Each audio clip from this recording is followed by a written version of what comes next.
Hey everyone, I'm excited to have Greg Baldini on here with me today. This is actually going to be a follow-up video to a query folding video that I did a few months ago where I was kind of stuck with a query scenario that I had for a client that technically was query folding. So it was transferring the logic back to the database, but it was incredibly slow when working with SQL. And it really was around a conversation of dates. And the fact that I discovered that any type of like a relative date logic that I applied, which SQL could handle as its own logic, was going horrendously slow versus I found that some clever uses of a list of dates in a list query type injected back into that to say this query is only filtering to dates that are found in here. A fixed list of dynamic dates from a list folded so much faster. And I got curious onto why this actually was folding much faster than the other because they both gave the same set of rows. And I really wanted to know a bit about how the engine from Power Query was interacting also with the engine in SQL in an Azure SQL database and why one of these was working better than the others. And Greg here loves to dissect things, pull things apart. And I found this would be a great opportunity to get you on, Greg, and have us go into a little bit of a deep dive onto how these engines actually work and why sometimes two things that might look similar can work very differently as far as how the engine processes it. Yeah, thanks, Reed. So we'll go through this scenario. We'll look at a couple different versions of filtering to the dates that are the end of the month out of a list of many Mhm. different dates. And we'll go through the scenarios that you looked at, as well as a couple more to really understand what can fold and how these different types of things fold. So Perfect. we're looking in Power Query here at a really simple query. This is sourcing from a SQL database that I have, and it's a two-row table, actually sourcing from a view that I wrote for this demo. One of these dates we can see is the 25th of June, and then the date just below it we can see is the 30th of June. Only one of these is actually the end of the month. And we've got these same dates repeated as dates in the leftmost column, and then as date times in the center column, and finally as just characters, strings in this third column. So these are three different things that mean the same date, but they are different data types. And what we want to do is filter this table down to just see the rows that are the end of the month. So we should end up with a table that has only one row, that being the 30th of June. And so we want to end up with just that row by filtering. And we'll look at a couple of different scenarios here. The first is where you were starting from, Reed. We're going to make a filter. This is the same query, but we can see that there is a filter applied, and we only have the one row available. And what's going on here is that we have a filter to select only those rows from this table where the field named a date is equal to the end of the month of that date. So the only times this will be true is when the date on the row is in fact the end of the month that it falls in. So for this, only the 30th of June. And we can see very easily that this does fold. We can right click on our filtered rows step. We can go to our view native query, and we see that this is actually a SQL query. And I've got this pulled up in Management Studio, so we can take a quick look at this query. And we can run this and confirm with its results that it does in fact yield uh, just this one row. There's a little bit extra here because I've got some tracing turned on, and we'll look at parts of the execution plan to understand exactly what's happening here and the relative cost of these operations. But first, I want to look at how it's actually implementing this logic. And we can see here that it is writing a whack ton of SQL here. It is taking apart the date, and it's pulling out the year portion, the month portion, and the day portion of this date. And it's comparing that to the date itself.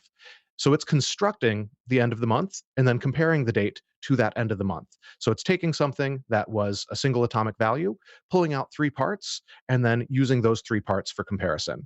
It's also doing some null checking that we don't really need to understand, but M is very defensive in the SQL that it generates, and we'll see a lot of null checks as well. But the core of the logic is just here on the left, where it's checking for the date being equal to taking this date apart and putting it back together to be the end of the month. And the thing that I want to show here is out of the execution plan, this filter step. This represents the where clause that's being evaluated.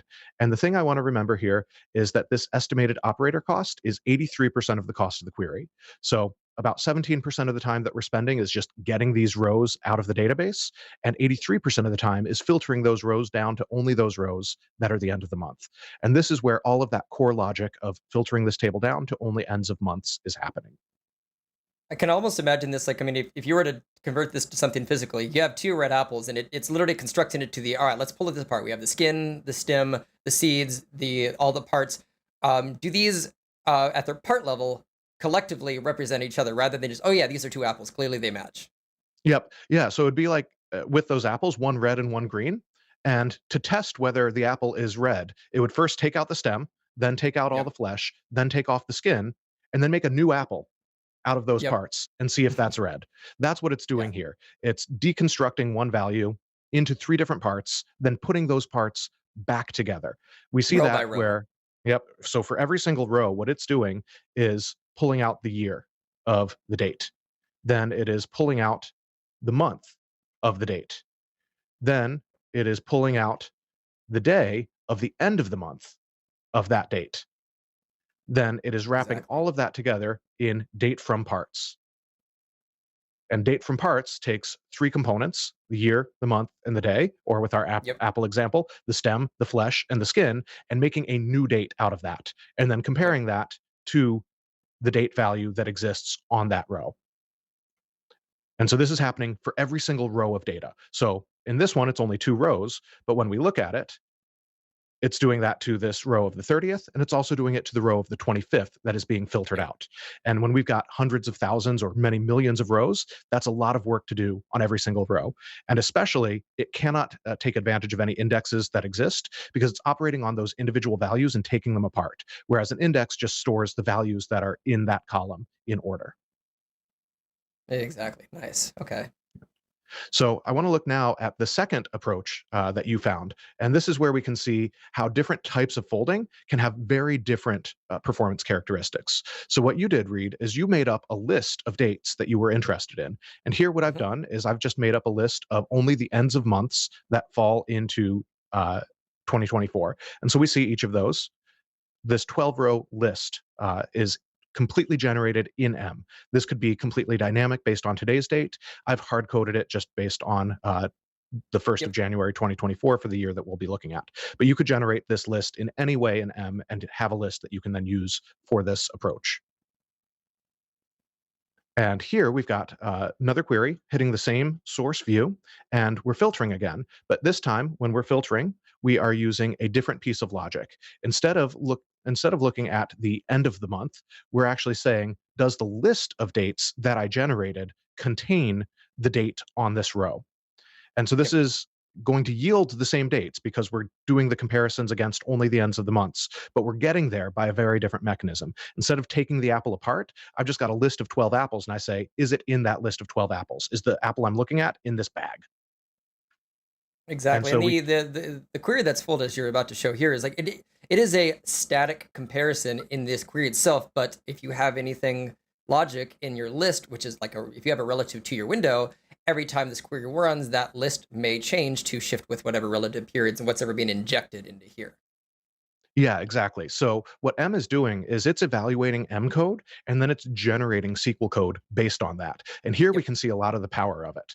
Previously, with the end of the month logic, it was translating the step by step logic into SQL functions that did the same work. Here, though, it's evaluating the logic of creating that list, and then it is generating a SQL query that has a list embedded into it. So we can take this and we can go over to Management Studio and look at the query that's generated here. And what we've got is a where clause that's checking whether the date is in one of these many dates. So it's saying, is the date on the row equal to this date, the 31st of January? Or is it equal to this date, the 29th of February? Or is it equal to this date, the 31st of March? So it's doing a bunch of equality checks of date equals date. So it's not taking apart the apple. It's not looking for just the year or just the month. It's looking at the whole date and saying, is this value the same as this other value? So this is pure equality rather than doing some logic and some manipulation of the date values. We can see that when we run the query, again, we yield just a one row table, exactly what we're looking for. And we'll look at the execution plan and specifically the filter step here. And again, the thing that we want to key in on is the operator cost for the where clause. So again, this is doing very little work. It's selecting all of the rows and then it's removing some of them. And previously, the operator cost was 83%. So the where clause was most of the work of what we were doing. Here we can see that this estimated cost is only 31%. So to do this list of equality checks of is the date equal to the 31st of January, is this date Yep. equal to the 29th of February, only takes 31% of the time. So this is good because we're spending most of our time just reading the data out and very little of our time actually doing the logic of which rows that we want.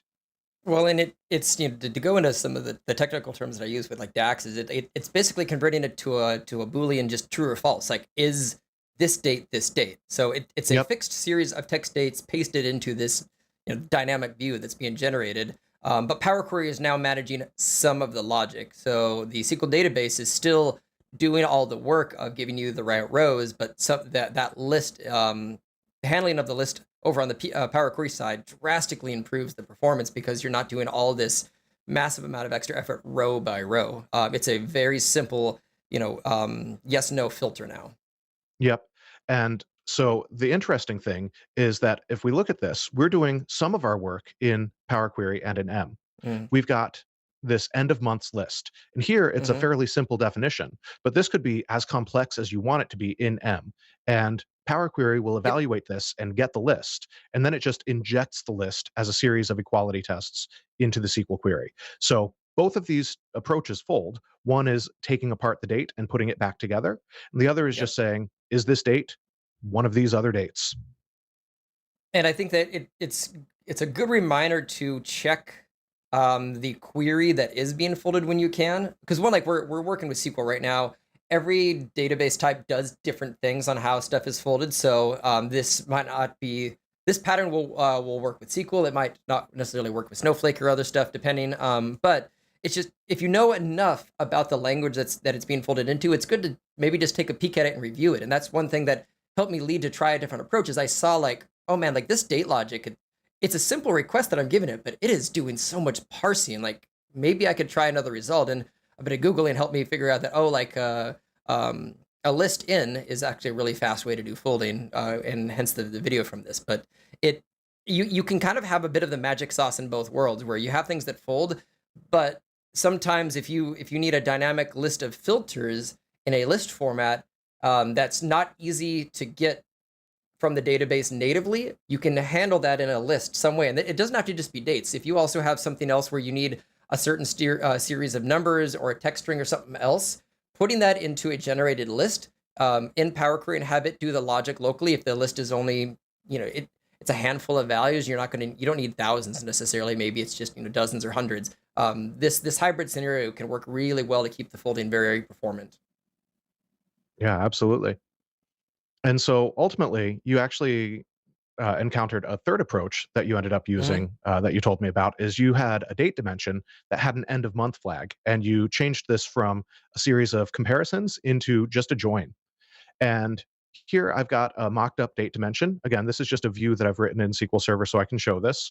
But we can see that there are a series of dates, and for every single date, there is the date, and then there is this flag that is either 0 or 1. We can look at these two dates that are the end of May. We can see that the 30th of May has an end of month flag equals 0, and the 31st of May has an end of month flag equal to 1. So we've got this date dimension, and we can then do a join. We can do the merge step in Power Query, and then after merging, we can expand this out to have the end of month field available to us. And then we can write a very simple filter that just checks for each row after joining, is the end of month value equal to 1? And if it is, keep that row. Again, we can see that we've got the one row we care about coming out of this query. And again, Yep. we can see if we right click, there is a view native query. We can look at that and we can see the join that's written for us. And once again, I'll pop over to Management Studio and we'll look at this query. And when we run this, we see just one row coming out. And again, we can look at the execution plan. Now, this execution plan is a little bit hairy because everything that I'm querying against is views. So it's dynamically generating this date dimension on the fly. If you were doing this for real, you would want it out of a real table. But again, I can point you directly to our filter step, which is the where Mhm. clause. And when we look at this filter step, we can see that our time to generate or our time spent on this is minimal. This is 0% of the query is actually doing the work of this where clause. It's a very, very small amount of CPU that we're spending on doing this, because all we're checking is this number 1 or is this number 0? If it's 1, we keep it. So this is an even faster check to do. And all of this gets delegated to the SQL engine. Again, if you've got these as real tables, the query plan would simplify a little bit, and we would also be able to take advantage of any indexes to improve this Mhm. further. But we can see that the work of checking whether this thing should be included or not is reduced even further by using a date dimension and just checking for this flag that's already computed for us. Exactly. Anytime you can do natural joins, couple of basic filters, natural joins. Generally, I've found that those are usually the fastest ways to get to your correct data from a database. Yeah, absolutely. Both with DAX in the tabular engine as well as with SQL in any SQL engine. These are very high performance pieces of software that are written to primarily get things out of tables and do joins between them. So if you can Yep. turn your logic into a join or a relationship, then you're hitting the fastest path of any of these pieces of software. So just like in DAX, if we can use a relationship, we will. In SQL Server, if we can take advantage of a join, especially on Hmm. indexed fields, we'll do that and we'll get the best performance out of it. Exactly. And I think I had one question towards the end about the casting item. Was there anything else you wanted to show, maybe before we took a look at some of those text things that ended up kind of getting switched from like dates to text to dates in the list scenario? Yeah, absolutely. So I'll pop back over to the query that was generated for us, and we can see that each step here has a convert. It's not actually a date. We go from a list of things in Power Query that are dates, and then they get turned into this text string and then converted back to a date in SQL Server.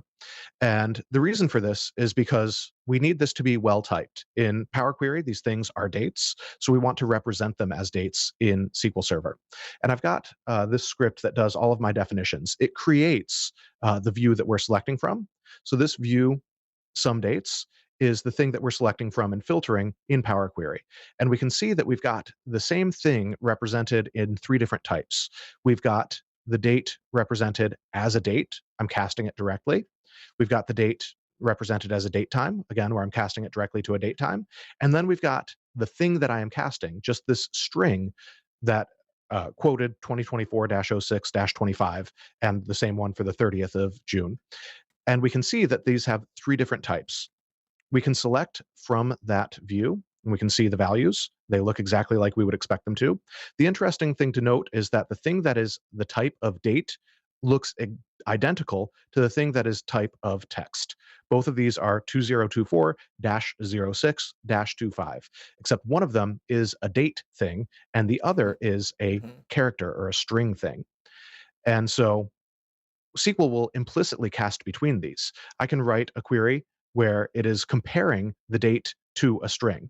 So this is saying only give me those rows where the value of a date is equal to the string 2024-06-25.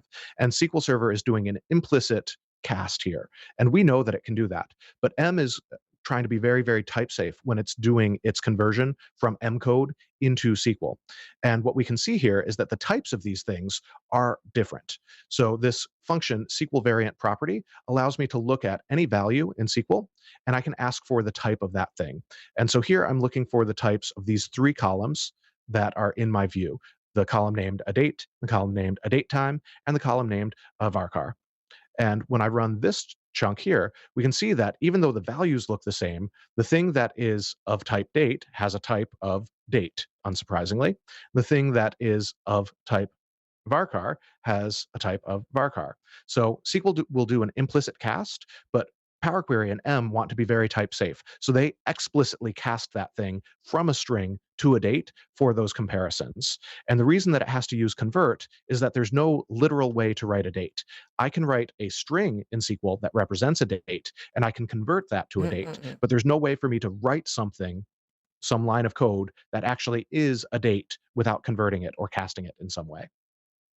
Gotcha. Okay. And I think the context of that helps to show the well, especially with all the different ways that dates can be displayed. It's some of this helps to explain why there is a degree of like making sure that they're speaking the same languages when it Mhm. comes to comparing these two values together. So My only other, I think, follow-up question is, and I haven't tested this myself, and I don't know if you know it, but uh, generally with the list scenario, I probably wouldn't recommend if you have like 20,000 values that you're wanting to inject. I don't know if it actually could do that. That's probably a few too many.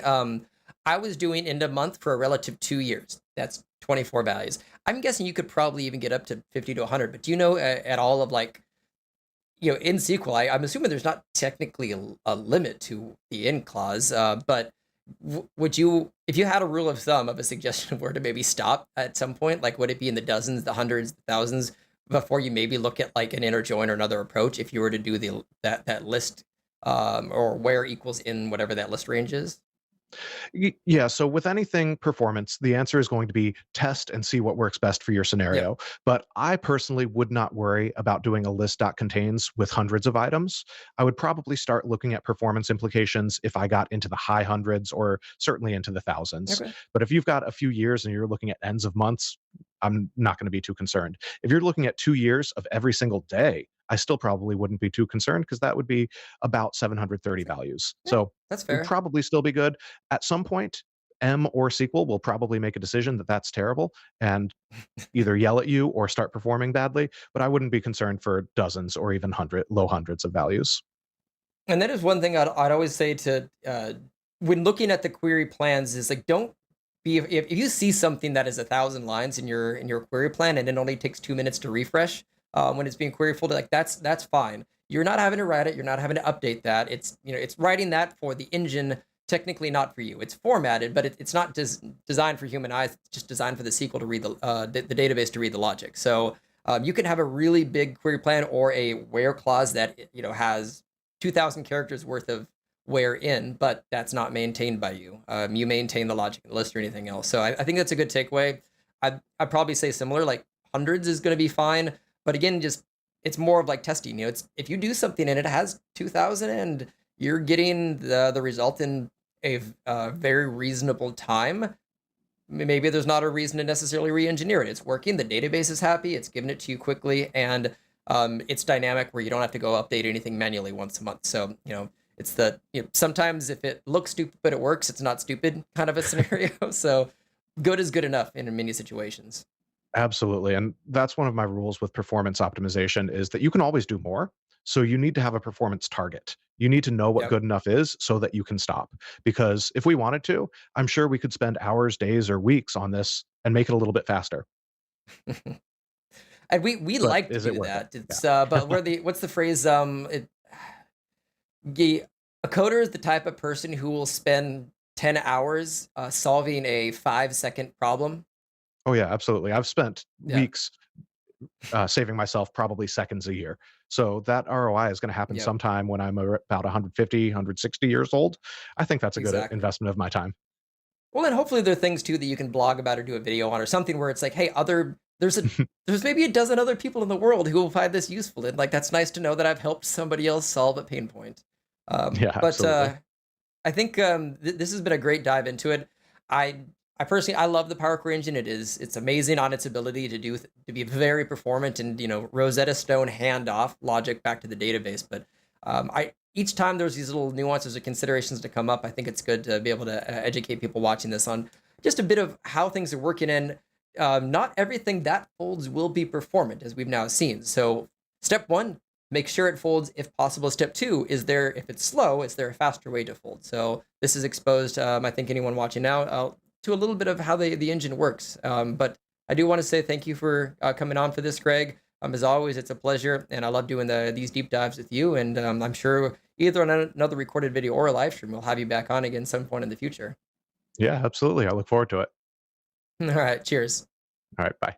Thank you so much for watching. Please don't forget to like, comment, or share this video. Plus, if you have any comments for a future video, go ahead and add that to the comment section down below. Now, if this is your first time to my channel, or you want to see more of these awesome videos, please click that subscribe and notification button. Also, feel free to show your support by becoming a channel member.